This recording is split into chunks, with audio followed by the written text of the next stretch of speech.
레위기 구약성경 24장입니다. 1절에서 9절 우리 함께 교독하겠습니다. 제가 먼저 읽겠습니다. 주님께서 모세에게 말씀하셨다.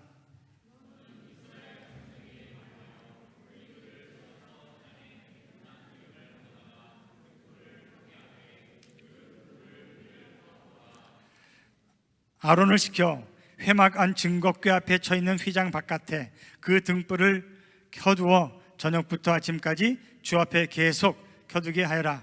이것은 너희가 대대로 길이 지켜야 할 규례이다.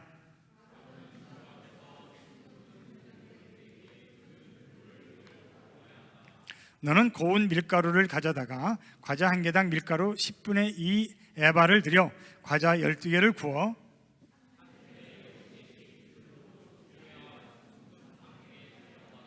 그리고 각 줄에 하나씩 순전한 향을 얹어라.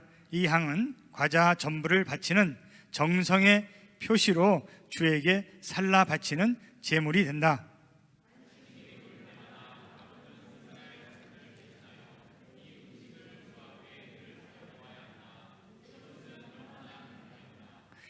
함께 읽겠습니다. 이 제물은 아론과 그의 아들들의 몫이다. 이것은 주에게 살라 바치는 제물 가운데서도 가장 거룩한 것인 만큼 그들은 이것을 거룩한 곳에서 먹어야 한다. 이것은 그들이 길이 지켜야 할 규례이다. 아멘. 자리에 앉으시기 바랍니다. 오늘 본문 말씀은 레위기 23장이죠 24장, 25장 중간에 있습니다. 우리가 분명하지만 23장은 안식일과 또 7 이스라엘의 큰 절기에 대해서 설명하고 또 말씀하고 명령하시죠.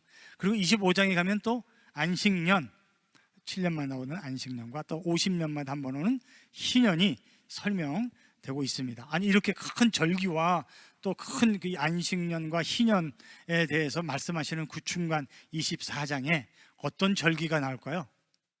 24장에는 절기가 안 나와요. 일상의 삶 속에서 제사장들이 성막에서 어떻게 예배를 드리고 제사를 드려야 하는지를 설명하고 있어요.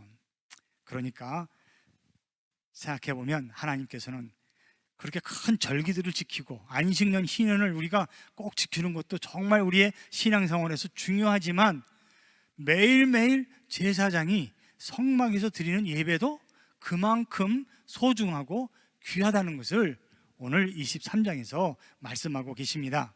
그러면 과연 그 성막은 어떻게 생겼는지 여러분 알고서 읽어야 될 거 아닙니까? 물론 다 아시겠지만 우리 한번 확인하는 의미에서 영상으로 한번 보도록 하겠습니다. 그래요? 이 구름 잡는 얘기가 아니에요. 지금 제사장이 24장에서 말씀하시는 또 레위기나 또 여러 구약에서 말씀하시는 성막은 저렇게 생겼구나. 번제단이 있어요. 저희가 동쪽입니다. 번제단이 있는 곳, 또 바로 성막 동쪽 문 앞에 물두멍이 있어요. 제사장이 손을 씻고 발을 씻고 들어가는 데죠. 그래서 성막으로 들어가면 북쪽으로 뭐가 있습니까? 떡상이 있고 아래 남쪽으로는 순금 등잔이 있어요. 등잔대가 거기에 촛불이 있는 거죠. 그리고 가운데 3분의 1쯤 돼서 이 지성소가 있어요. 저게 휘장이 쳐 있죠. 예수님께서 십자가에서 숨을 거두실 때 그 순간 저 휘장이 어떻게 해요? 찢어졌다고 하는 휘장이 바로 저겁니다. 휘장 뒤에는 뭐가 있습니까? 하나님의 언약궤가 있어요. 이 언약궤는 그 아론의 쌍난 지팡이 또 만나 그리고 하나님의 십계명이 들어있는 언약궤 아닙니까? 거기에 뭐예요? 그 위에 판 위에 그룹 2마리, 새 2마리가 날개를 맞대고 있고요. 바로 그 자리가 그 언약궤 위가 뭐라고 그럽니까? 시온소, mercy seat, 은혜의 보좌라 그렇게 부르죠. 그래서 상징적으로 이 언약궤 위에 이 지성소 안에 하나님이 어떻게 해요? 임재하신다라고 하는 뜻이 바로 이 지성소의 언약궤의 의미입니다. 자, 저런 곳에서 제사장이 뭘 합니까? 날마다 드려야 되는 제사와 예배가 있다는 게 오늘 24장입니다. 자, 3절 말씀 먼저 보도록 하겠습니다. 아론을 시켜 회막 안 증거궤 앞에 쳐 있는 휘장 바깥에 조금 전에 보신 것처럼 그 등불을 켜두어 저녁부터 아침까지 주 앞에 계속 켜두게 하여라. 이것은 너희가 대대로 길이 지켜야 할 규례이다. 성소에 있는 그 순금 등잔대의 등불을 꺼뜨리지 말아야 한다 말씀하고 있습니다. 성경에서 이 등잔불을 켜려면 뭐가 있어야 돼요? 기름이 있어야 돼요. 전기를 켜는 게 아닙니다. 기름으로 불을 계속 밝히는 겁니다. 이 기름은 매우 귀하고 가치 있는 것으로 성경에서 말씀하세요. 왜요? 이 기름이 왜 귀할까요? 이 기름은 하나님의 뭐예요? 임재하심을 상징하기 때문에 그렇습니다. 자, 그래서 성경에서 기름을 붓는다고 할 때에 누구에게 기름을 붓습니까?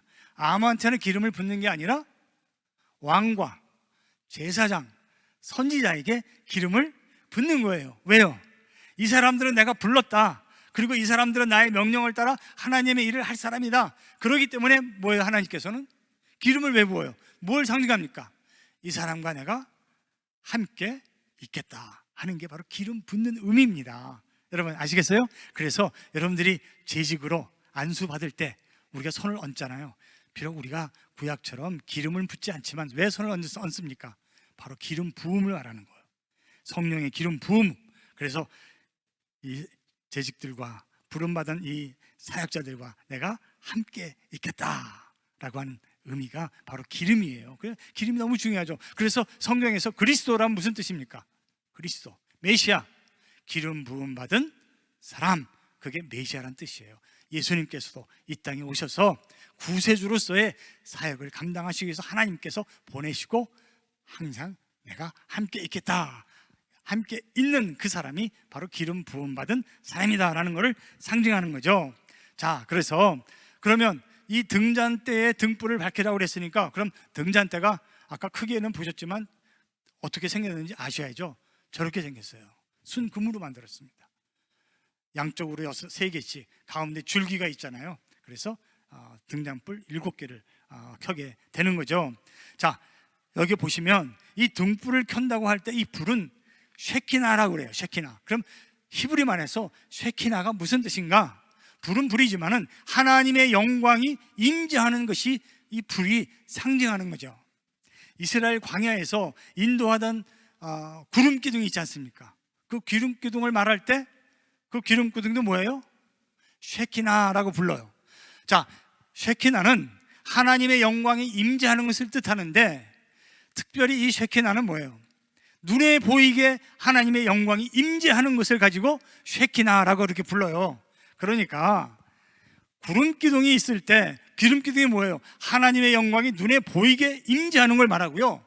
성소에 저렇게 불을 밝히는 것은 우리 눈에 불이 보이니까 여기에 하나님의 영광이 우리의 눈에 보이게 임재하고 계신다는 것을 상징하는 게 바로 쉐키나예요. 천둥소리 뭐 이런 거, 또 가시떨기나무 같이 모세가 본 불에 타지 않는 나무가 있잖아요. 다 쉐키나예요.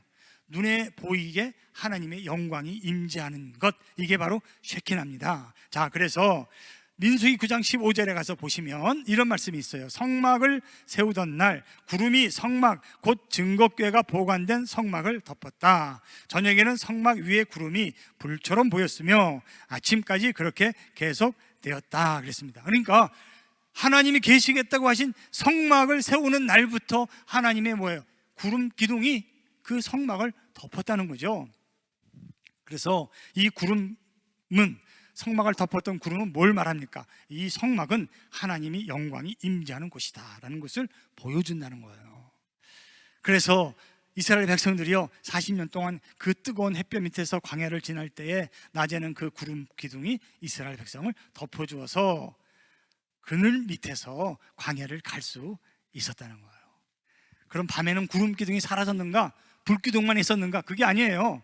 똑같은 구름 기둥이지만 밤에는 그 구름 기둥 안에 빛이 있어가지고요 구름 기둥이 불 기둥이 되었다는 거예요. 그러니까 구름 기둥은 항상 있었던 거죠. 그래서 이 구름 기둥은 낮이나 밤이나 하나님의 영광이 임재하심으로 이스라엘 백성들을 광야길에서 인도해 주셨다라고 하는 뜻입니다. 자, 그래서 9장 20절에 가서 보시면 이런 말씀이 있어요. 민수기 봅시다. 구름이 성막 위에 며칠만 머무를 때도 있었다. 그때에는 그때대로 주님의 지시에 따라서 진을 치고 또 주님의 지시에 따라 길을 떠나곤 하였다. 여러분 아시는 것처럼 성막 위를 덮었던 구름이 움직이기 시작해. 이동하면 어떡합니까?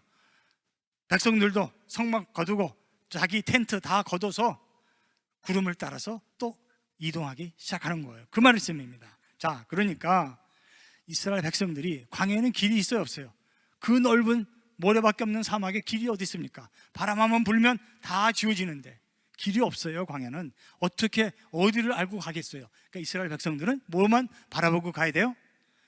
그들의 살 길은 구름 기둥이었다라고 하는 거예요. 그러니까 구름 기둥만 바라보면서 간다는 얘기가 바로 저겁니다. 다시 말하면 구름 기둥은 뭐예요? 하나님의 말씀, 하나님의 음성, 하나님의 지시, 하나님의 명령이에요.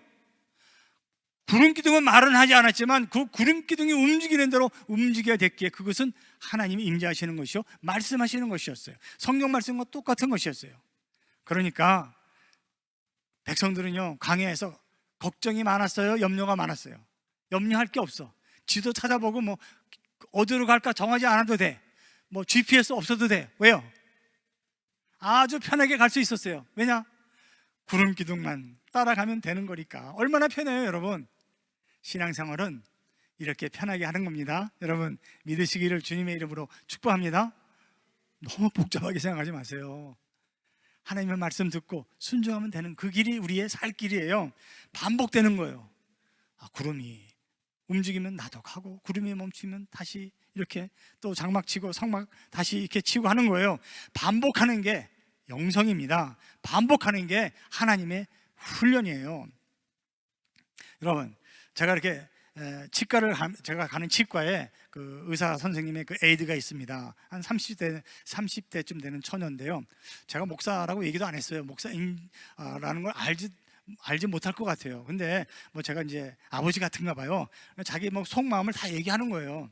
그러면서 하는 얘기가 무슨 얘기냐면 자기 살기 너무 재미없다는 거예요. 그래서 뭐가 살기가 재미없습니까? 그랬더니 별로 큰 변화가 없다는 거예요. 아침에 일어나서 이렇게 직장에 나서 일하고 또 투잡을 뛴답니다. 저녁에 또 다른 알바 뛰는데, 그래서 피곤한 몸으로 집에 들어가서 와인 한잔 하고 뭐 그러고서 그냥 또 잠이 든다는 거예요.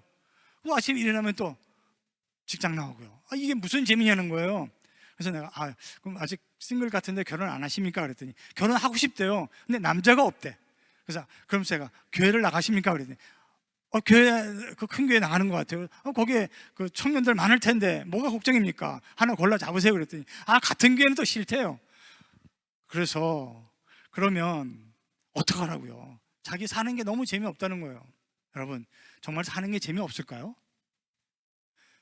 우리가 아침에 일어나서 직장 가고 또 집에 오고 쉬었다가 또 아침에 일어나는 이 모든 반복되는 이 삶이 정말 재미없는 삶일까요? 여러분, 아마추어하고 프로하고 차이가 뭔지 아세요? 아마추어하고 프로 차이가 딱 하나 있어요. 아주 중요한 차이. 아마추어는요, 하기 싫으면 하고 뭐 어떻게 해요? 하기 싫으면 안 하는 게 아마추어예요. 자기 마음대로. 근데 프로는 어때요? 하기 싫어도 하는 게 프로예요. 그게 다른 거예요. 여러분, 운동하시는 분 너무나 잘하실 거야. 그죠? 운동 중에서 가장 기본이 뭐예요? 군인들이 훈련 받을 때 가장 기본 훈련이 뭡니까? 구보. 완전 무장하고 달리는 거예요. 딱딱 보조 맞춰가지고요, 호흡 맞춰서 달리기가 가장 기본 훈련이에요. 무슨 운동이든지 구보를 빼면 훈련이 안 된대요. 어떤 운동이든지, 펜싱이든지 뭐 탁구를 치든지 구보가 제일 중요하대요. 이렇게 가장 중요한 훈련은요, 반복 훈련이에요. 계속되는 반복 훈련. 그러니까요, 여러분, 우리들이 제가 목회하면서 새벽기도 늘 하잖아요.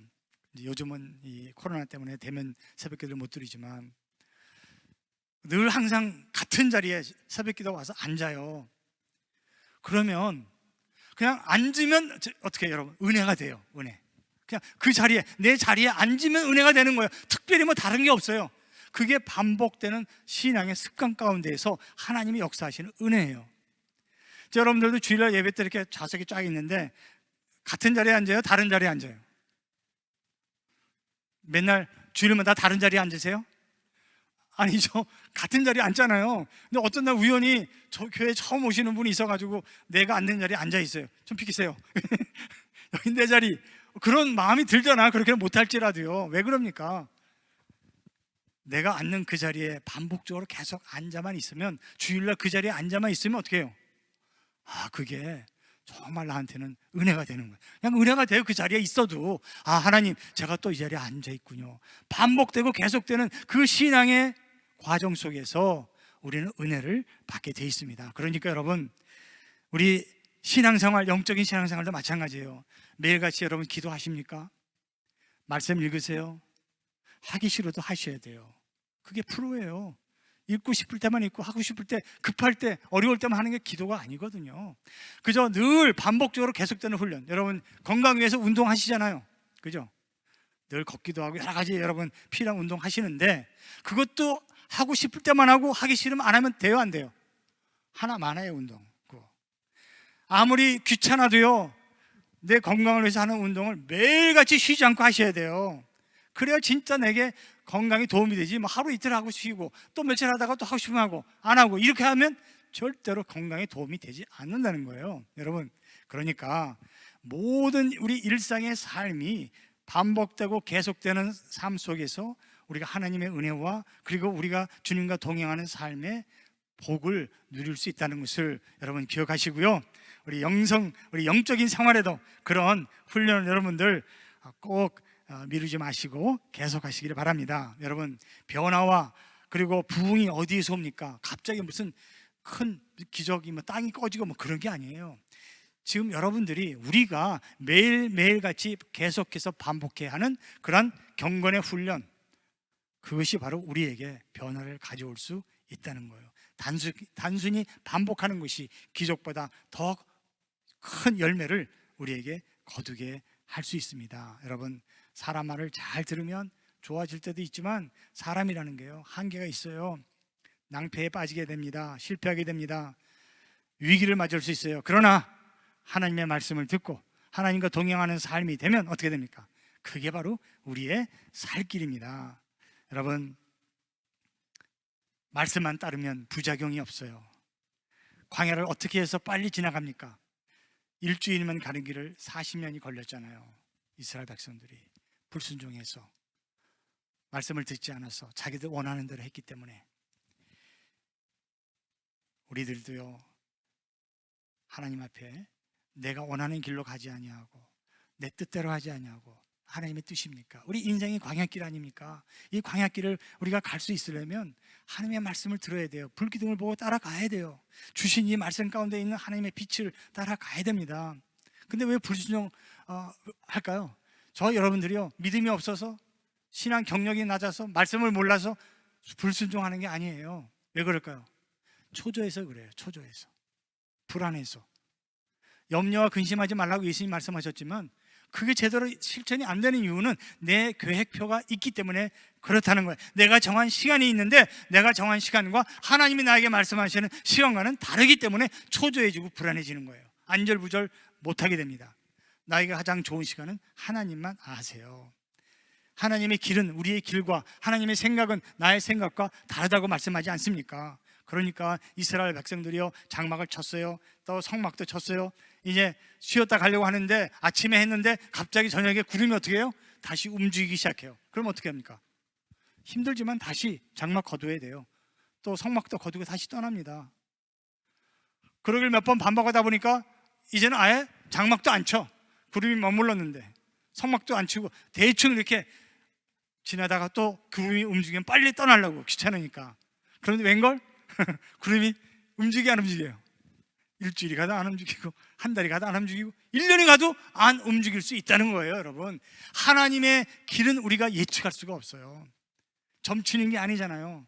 그러니까 우리들은요, 어떻게 하든지 머리 쓰지 말고요, 계산하지 말고, 점쟁이 찾아다니면서 어떻게 될까 걱정이나 염려하지 말고, 우리 주님이 주시는 오늘 일어갈 양식을 감사히 받으면서 주님과 함께 동행하는 삶만 걱정하면 돼요. 우리 고민 뭐예요? 우리 고민은 계산하고 따지고 걱정 염려하는 계산이 아니라, 고민이 아니라, 내가 정말 오늘 이 시간 그렇게 하나님과 동행하고 있는 삶을 살고 있는지 그것만 고민하시면 돼. 그게 우리의 살 길이에요. 여러분, 그렇게 승리하시기를 주님의 이름으로 축복합니다. 얼마나 좋아요. 얼마나 간단해요. 단순해요. 마음이 평안합니까? 내가 걱정한다고 내 길을 한치나 크게 할 수 있습니까? 브라더 로렌스라는 그 수도사가 있잖아, 형제. 브라더 로렌스 형제, 유명한 분이 영성으로 많은 책도 쓰시고요. 우리 본인이 되시는 분인데, 그분이 하신 말씀 중에 가장 제가 기억에 남는 말이 하나 있어요. 무슨 얘기냐면, 그분은 부엌에서만 일을 하셨거든요. 다른 수도사처럼 뭐 다른 일을 한 게 아니라 설거지만 하고 밥만 짓는 거예요. 근데 이분이 이런 말씀하셨어요. 성화, 거룩하게 되는 거는 내가 하던 일을 바꾸는 게 아니라 나를 위해서 하던 일을 뭐예요? 하나님을 위해서 하는 게 뭐예요? 성화다. 그게 거룩이다라고 얘기하는 거죠. 이제까지 나만 위해서 일을 했어. 내 생각대로 했어요. 근데 그게 아니라 이제부터는 하나님을 향해서 하게 되면 그게 바로 거룩이다라는 거예요. 그래서 제가 여러분 부엌에 내려가셔야 부엌에만 있어라 그 말씀은 아닙니다. 내가 지금 하고 있는 이 일을 하나님을 위해서 하게 되면 다 거룩하게 된다는 거예요. 여러분, 광야의 길은 무슨 길입니까? 인생이 광야라고 그러잖아요. 광야의 길이 따로 없어요. 광야의 길은 하나님의 길이에요. 여러분 믿습니까? 하나님의 길이에요. 광야의 길은 그저 말씀하시면 듣고 순종하면 돼요. 구름기둥이 보이는 대로 따라가기만 하면 되는 거예요. 민수기 있는 말씀처럼. 그러므로 여러분, 계속해서 늘 대대로 지킬 규례라고 하는 이 순금 등잔대의 불을 켜둔다는 것은 언제나 뭐예요? 여호와의 임재를 기다리겠다, 여호와의 불을 기다리겠다는 거예요. 다시 말하면 주님을 따르고 동행하겠다는 그러한 예배의 자리가 등불을 켜는 겁니다. 예수님이 이 땅에 오셨을 때에 우리와 함께 하신다는 그런 이름으로 임마누엘, 예수님, 아기 예수로 태어나셨습니다. 빛으로 오신 예수님. 그렇기 때문에 요한복음 1장 9절에서 보시면 어떻게 되어 있어요? 참 빛이 있었다. 그 빛이 세상에 와서 모든 사람을 비추고 있다 말씀하셨잖아요. 예수님만이 뭐예요? 참 빛이다, 그렇게 말씀하세요. 여러분, 하나님의 임재하심을 예수 그리스도를 통해서 하나님이 이 땅에 이루시고 주님 부활하신 후에 성령님의 불로 우리에게 임하셔서 우리 가운데 하나님의 빛으로 항상 있게 해주시는 은혜를 여러분 믿으시기를 주님의 이름으로 축복합니다. 성막 안에 등잔불 켜지 않아도 된다는 거예요. 이제는요, 세상의 빛은 그림자가 있어요. 세상의 빛은 그림자가 있어. 여러분, 돈을 버는 사람이 있으면 그 버는 사람만큼 어떤 곳에는 돈을 그만큼 잃는 사람도 꼭 있다는 거예요. 여러분, 이게 총계적으로 합치면 다 똑같이 된다는 건데, 보세요. 1등이 있으면 누가 있을까요? 1등이 있으면 꼴등이 있다는 거예요. 전쟁에서 이기는 나라가 있으면 또 뭐가 있어요? 지는 나라도 있다는 거예요. 다 이길 수 없고, 다 질 수 없고, 돈을 다 벌 수 없고, 다 잃을 수 없다는 거예요. 그러니까 세상에는요, 이렇게 빛이 있어요. 그러니까 야고보서에 가서 보시면 무슨 말씀하세요? 위에서부터 좋은 것을 주시는 하나님께는 뭐가 없다고요? 회전하는 그림자가 없다, 그렇게 말씀하세요. 차별 없이 누구에게나 똑같이 하나님께서 비춰주시는 빛, 오직 예수 그리스도 한 분만이 우리에게 참 빛이 되시는 겁니다.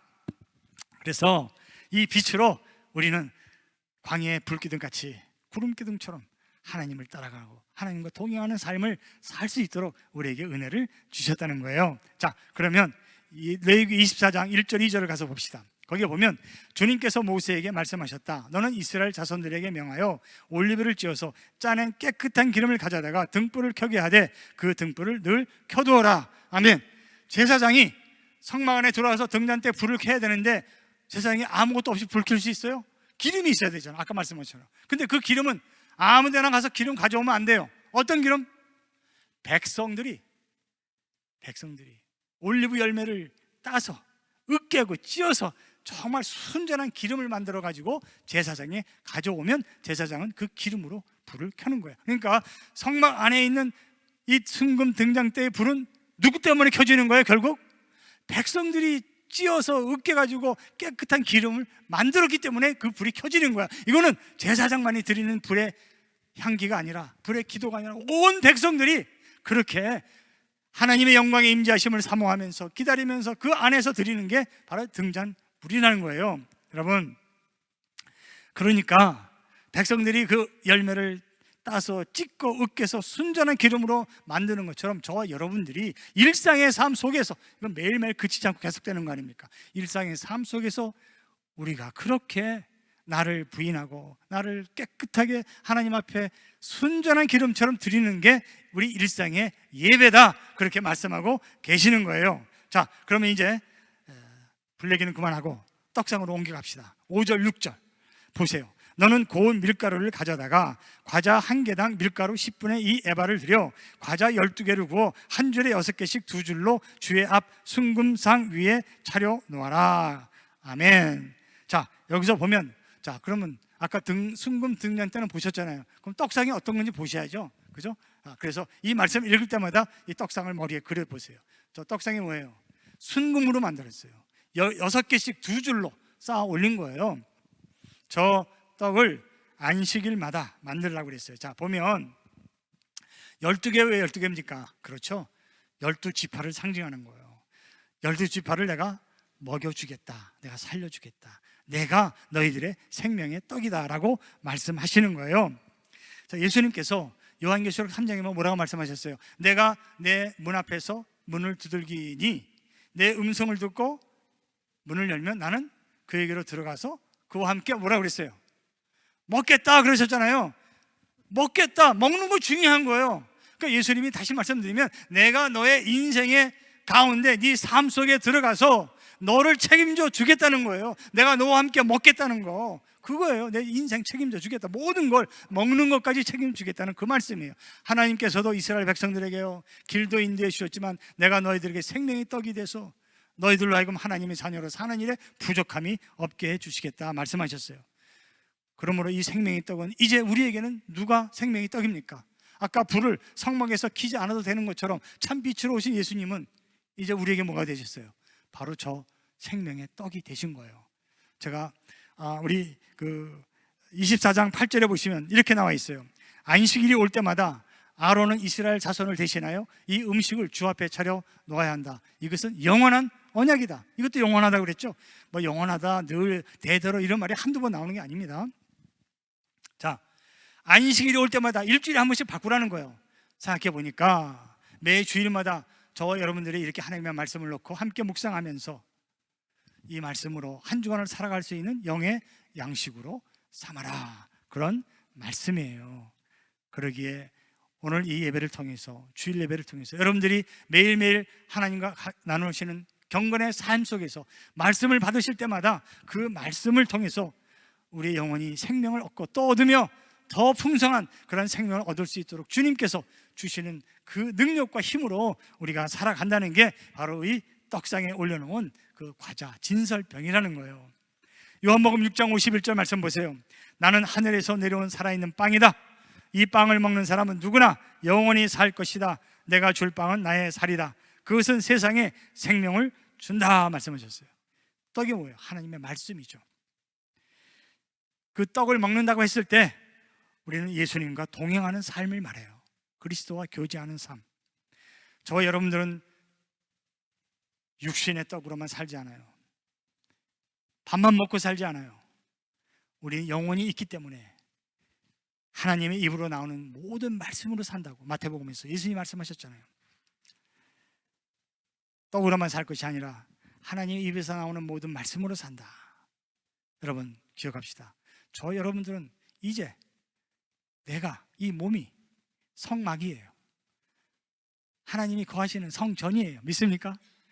이 성전에, 이 성막 안에 날마다 성령의 불을 지피고요, 그리고 예수 그리스도의 떡, 생명의 말씀으로 내가 늘 하나님 앞에 예배드려서 주님과 동행하는 삶이 될 때, 바로 주님께서 인도하시는 이 인생의 광야길이 될 때 그 삶이 내가 살 길인 것을 여러분 기억하시기를 주님의 이름으로 축복합니다.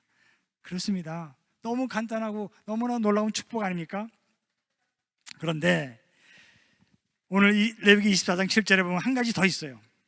7절에 그리고 각 줄에 하나씩 순전한 향을 얹어라. 이 향은 과자 전부를 바치는 정성의 표시로 주에게 살라 바치는 제물이 된다 말씀했어요. 자, 우리 빛도 있었잖아요. 생명의 떡도 있어요. 그럼 이 정성의 표시로 주에게 살라 바치는 제물, 순전한 향은 뭘까? 여기 또 순전한 향이 나오잖아요. 깨끗하다, 거룩하다는 뜻이 있습니다. 자, 이 향을 향기로 태워서 하나님 앞에 제물로 드리라. 이게 뭐? 이것도 예배라는 거예요. 제물로 드리라고 그랬으니까. 그러면 이 유향은 무엇을 말하는 것일까요? 당연히 성도의 기도를 말하는 거죠. 자, 시편 141편 1절 2절 말씀 한번 우리 같이 읽겠습니다. 이 말씀은 시작합니다. 주님, 내가 주님을 부르니 내게로 어서 와 주십시오. 주님께 부르짖는 내 음성에 귀를 기울여 주십시오. 내 기도를 주님께 드리는 분향으로 받아주시고 손을 위로 들고서 드리는 기도는 저녁 제물로 받아주십시오. 아멘. 기도가 뭐라고 그랬어요? 제물로 받아주십시오. 제물은 하나님께 우리가 드리는 기도라는 거예요. 떡으로 안 드려도 되고요, 유향 안 드려도 돼요. 우리의 기도가 주님 받으시는 제물이 된다는 거예요. 우리 성도들이 쉬지 않고 감사함으로 기도해야 될 것을 말씀하고 있습니다. 여러분, 아까도 말씀드렸지만 성경에서 중요한 단어, 항상 성경을 묵상하면서 찾아보세요. 그 단어가 바로 우리들에게 주시는 하나님의 뜻이고 생각이고 마음이에요. 레위기 24장에서 계속 오늘 본문 말씀에서 반복되는 단어 2개, 늘, 계속해서, 대대로, 영원히. 그리고 또 뭐가 있습니까? 이제 그 거룩함, 깨끗함, 순전하고 온전한 거, 이 2가지 계속 번갈아 반복되는 거예요. 바로 이것이 우리 일상의 우리의 삶 속에서 하나님과 동행하는 삶 속에서 하나님이 기대하시고 계시는 거예요. 계속해서 하나님의 양식, 생명의 떡 먹고요, 참 빛이신 그리스도의 빛 가운데 우리가 거하고, 그래야 우리가 서로 사랑하는 줄 안다고 그랬어요. 그리고 예수님과 교제하면서 동행하면서 주님께 늘 기도하는 사람, 하나님께서 말씀을 깨닫는 은혜 주시고요, 우리의 기도가 응답되는 그런 놀라운 복을 우리가 바라는 동행하는 삶의 중요한 메시지가 오늘 본문 말씀이에요. 여러분, 날씨에 관계없이 항상 모든 절기, 앞에 말씀드렸죠, 7개의 절기, 또 뒤에 25장에 가니까 또 안식년, 희년이 나오는데, 이 모든 절기도 중요하지만 그때만 기도하는 게 아니라, 그때만 예배드리는 게 아니라, 그때만 우리가 서로 교제하는 게 아니라, 하나님과 동행하는 게 아니라, 하기 싫어도, 날씨가 안 좋아도, 비가 불어도, 천둥이 쳐도, 불이 나도요, 세상이 다 천지가 뒤바뀌어도 관계없이 어떻게 합니까? 늘 계속해서 해야 되는 거, 바로 일상의 삶 속에서 하나님과 동행하는 삶을 멈출 수 없다는 거예요. 여러분, 우리 어린 제 자녀들이요, 제가 테네시에서 목회할 때 아주 어릴 때 이 DC에 놀러 왔어요. 이 백악관도 보고요, 좋은 거 이렇게 구경시켜 주겠다고요. 근데 지금 우리 아이들한테 물어보면 그때 왕고 기억나? 그러면 기억난다 그럴까요? 하나도 모르겠대. 전혀 그때 온 건 기억 안 난대요. 여러분, 그러니까 무슨 얘기입니까? 장소가 아무리 좋으면 뭐예요? 그 장소가 아무리 귀하면 뭐예요? 거기 있는 사람이 그걸 알아야죠. 그걸 기억을 해야죠. 그걸 깨달아야 되는 거 아닙니까? 그렇죠. 그러니까 장소가 중요한 게 아니라, 여러분, 거기 있는 사람이 누구냐가 더 중요하다는 거예요. 여러분 한 분 한 분이 그렇게 소중하다는 거예요.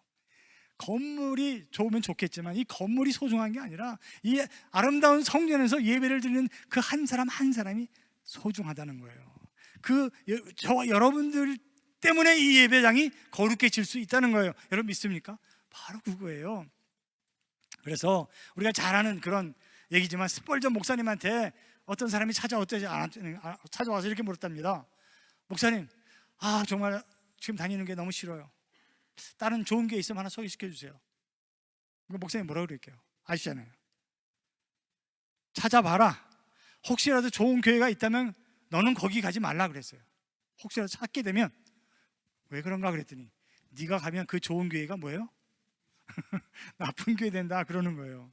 여러분, 장소가 좋고 나쁜 게 아니라 뭐예요? 내가 문제라니까요. 내가.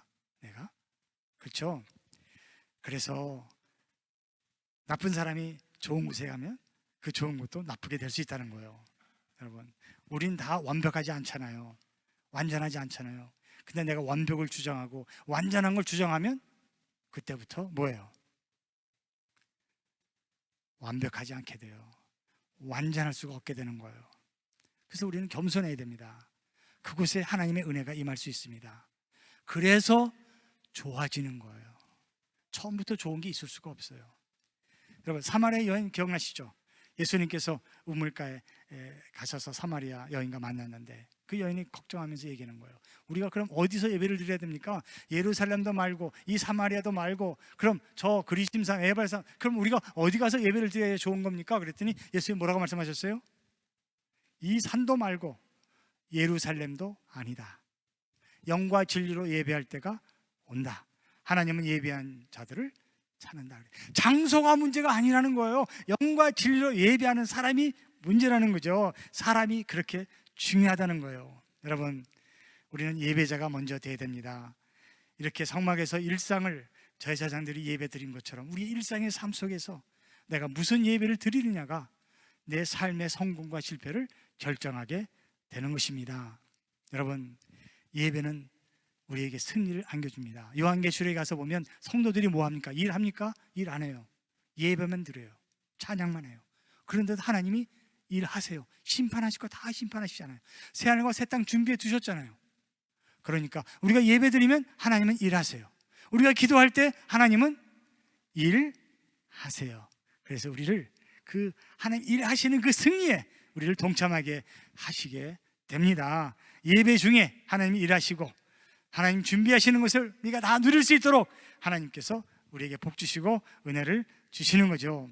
오늘 하나님의 말씀을 통해서 중요한 절기를 하나님께서 다 말씀하시고 그 중간에 일상의 삶을 통해서 나와 함께 동행하는 삶을 살자꾸나, 이게 중요하다. 사순절, 부활절, 또 성탄절, 추수감사절 다 중요하지만 절기마다 교회에 나오는 사람이 아니라 이렇게 절기를 기뻐하고 하나님께 헌신하게 되면 일상의 삶 속에서도 우리가 똑같이 이 절기의 기쁨과 헌신을 매일매일의 삶 속에서도 내가 실천하는, 나와 동행하는 삶을 살자는 것이 레위기 24장의 핵심이에요. 여러분, 언제나 우리를 지키시기 원하시고 우리와 함께 하시고 교제하기를 원하시는 그 예수님의 부르심에 오늘도 우리는 응답하고 주의 손을 잡고 주의 발걸음을 함께 하시는 그런 복된 우리 성도들 다 되시기를 간절히 소원합니다. 오늘 우리 함께 찬송할 때에 내 기도하는 그 시간 가장 즐겁다. 이 세상 근심 걱정에 얽매인 나를 부르셔서 나와 함께 가자꾸나 우리를 부르십니다. 여러분 일어나셔서 우리 함께 찬송하겠습니다.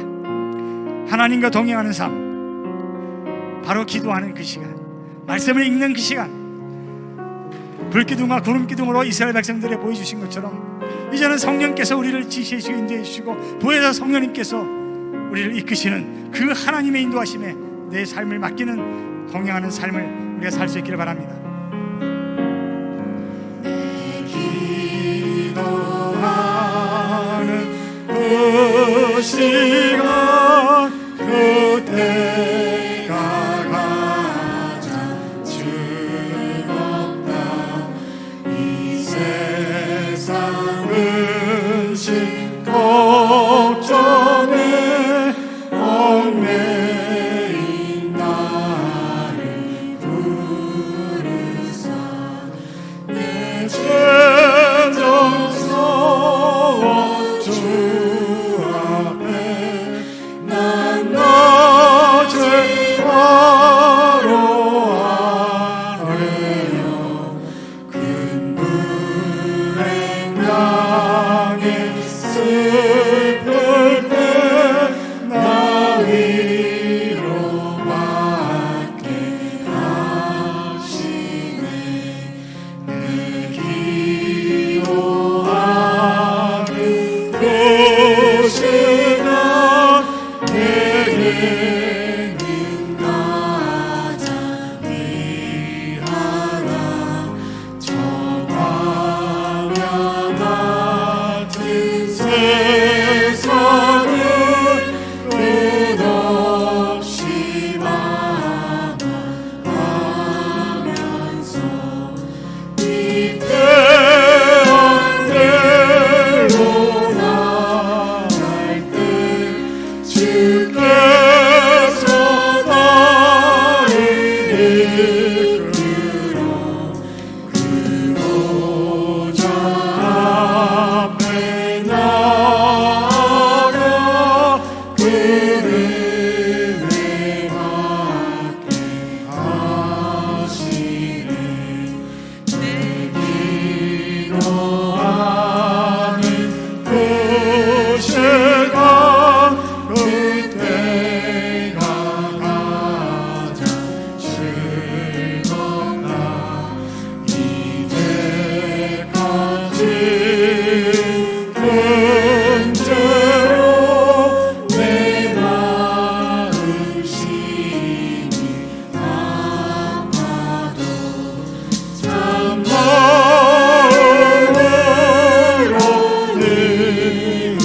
성의 없이 아뢰며 주 나를 위해 복주사 새 은혜 부어주시네.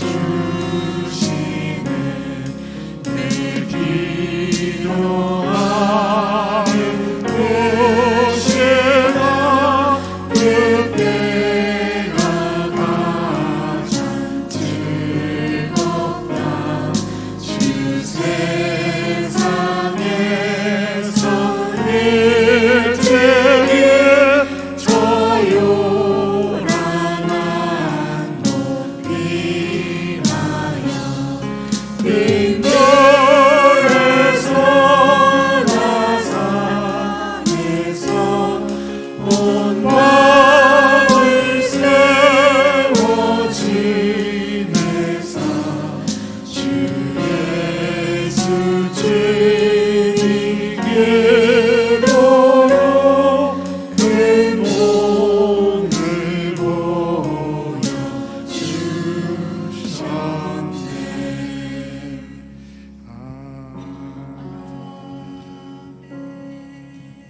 주님, 우리에게 베풀어 주시는 은혜에 감사하면서 우리에게 좋은 날, 정말 큰 절기를 지키는 것도 중요하지만 우리 일상에서 반복되는 우리 경건의 삶의 중요성을 다시 한번 깨우쳐 주심을 감사를 드립니다. 매 순간마다 날마다 성령 충만케 하시고 찬빛 가운데 저희들 주님 안에 함께 거하는 경건의 삶을 통해서 하나님의 말씀을 먹고 또 계속해서 쉬지 않고 기도하는 삶이 우리 하나님과 동행하는 삶이 되는 줄로 믿습니다. 이것을 주여 잊지 않게 도와주시옵소서. 다만 주일날 예배 드릴 뿐만이 아니라 어떤 때든지 어느 곳에서든지 모든 시간과 모든 순간 하나님을 떠올리며 주님을 기억하며 사랑하며 말씀 안에서 내 삶을 하나님이 귀한 은혜로 빚어갈 수 있도록 우리 주님의 몸된 귀한 성도들, 복받는 성도들 되게 하여 주시옵소서. 욕심과 세상의 정욕과 죄를 따라 허물을 따라 귀중한 이 오늘을 허비하는 일이 없게 하시고 우리의 모든 날들이 하나님의 거룩한 명령을 지키며 하나님의 뜻을 이루어가는 하나님이 가장 좋은 것을 준비해 주신 오늘 하루가 될 수 있도록 역사해 주시옵기를 간절히 바라고 원합니다. 우리의 자녀들도 하루하루 살아가면서 이 놀라운 복을 우리 자녀들에게도 이어갈 수 있도록 축복해 주시옵소서. 우리 자녀들의 젊은 그 귀한 날들을, 아름다운 날들을 하나님과 동행하며 보내게 하시고 주님과 함께 어떤 어려움과 고난도 이겨내며 승리하는, 혼자 견디지 않게 하시고 하나님과 함께 승리하는 복된 복을 누릴 수 있도록 역사해 주시옵기를 간절히 바라고 원합니다. 오늘 함께 예배드린 우리 신재순 성도님께도 오늘 예비하신 하나님의 은혜를 듬뿍 받게 하시고 하나님께서 정해주신 그 길을 주와 함께 동행하시는 복된 주의 성도 되게 하여 주시옵소서. 지금 이 시간은 우리 주 예수 그리스도의 놀라우신 은혜와 하나님 아버지의 극진하신 사랑과 성령님의 뜨거운 감동 감화하심 그리고 교통하심이 오늘 여기에 머리 숙인 성도들 위에와 함께 예배드리는 모든 성도들 위해, 그 자녀들 위에와 또 건석들 위해 영원히 함께 하시기를 간절히 축원하옵나이다. 아멘.